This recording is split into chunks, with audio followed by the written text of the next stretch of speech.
36 വർഷമായിടാ വെൻസേ ഞാൻ പോലീസിൽ. ഇതിനിടയിൽ പുറത്ത് അറിയുന്നതും അറിയാത്തതുമായ പല ചെറ്റത്തരങ്ങളും ഞാൻ ചെയ്തിട്ടുണ്ട്. പക്ഷെ അതിനൊന്നും എനിക്ക് ഒരു റിഗ്രറ്റും ഇല്ലടാ. 2 ദിവസം കഴിഞ്ഞ് ഞാൻ ഡിപ്പാർട്ട്മെൻറ്റിൽ നിന്ന് റിട്ടയറായി DYSP മെഡലും വാങ്ങി ഇറങ്ങുമ്പോൾ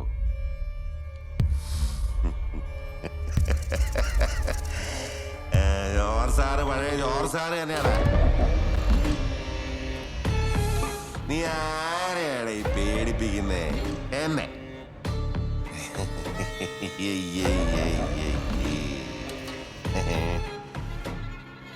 നിന്നെ കാണാൻ ജോർജ് സാർ ഇവിടെ വന്നിട്ടുണ്ട്.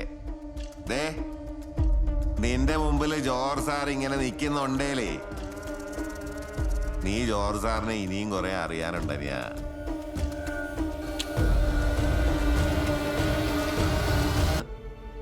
ഏതോ ഒരുത്തൻ ചത്തേന്റെ പേര് സിനിമയിൽ നിർത്തി നാട്ടി വന്നതും പിന്നെ ആ ചത്ത കിഴവന്റെ ആക്രി കാറിന്റെ കഥ വരെ നീ ഞങ്ങളുടെ അടുത്ത് പറഞ്ഞിട്ടുണ്ട്. അതിന്റെ പുറകിൽ ഇനിയും കുറെ കഥകൾ നിനക്കും നിന്റെ പെണ്ണും പിള്ളയ്ക്കും പറയാനുണ്ടാവും. അന്ന് നീ നിന്റെ കൂട്ടുകാരനെ റോപ്പിൽ നിന്ന് തള്ളിയിട്ട് കൊന്ന അവന്റെ ഭാര്യ പറഞ്ഞിട്ടാ ലളിത. ആ നീ വെച്ചോണ്ടിരുന്നോളാ. വല്ലവനും ഉണ്ടായ ചെക്കനെ ചുമക്കേണ്ട കാര്യമില്ല നിനക്ക്. അപ്പൊ നിനക്ക് കൊല്ലാൻ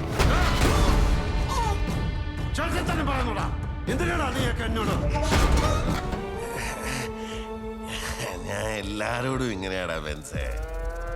ഇത് ജോർജ് നിനക്ക് വെച്ച കേണിയാടാ. എന്റെ ഈ കമ്പിക്കഥ മതിയടാ മലയാളിക്ക്. പിന്നെ അവര് ആഘോഷിക്കും, പിന്നെ നശിപ്പിക്കും, പിന്നെ മറക്കും. ഇനി ഞാൻ പറയും, നീ കേക്കും. അവളെ കയറി പിടിച്ചേന് ചെറുക്കനെ നീ കൊന്നതാന്ന് ഞാൻ വരുത്തും. കൂടെ നീ വന്നില്ലേ, സകല വ്യാളി പിള്ളേർക്കും കൈപ്പണിക്കുള്ള ചരക്കായി നിന്റെ മോളെ ഞാൻ മാറ്റി.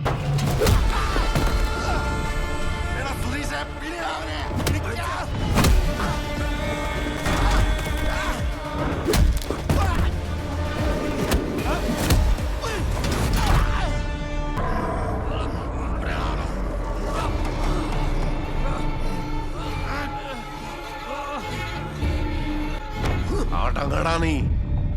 മോർച്ചറിയിൽ ചത്തളിഞ്ഞു കിടക്കുന്ന നിന്റെ മോനെ വേണേ കൂടെ വാ, കത്തിക്കാനെങ്കിലും തന്നുവിടാടാ.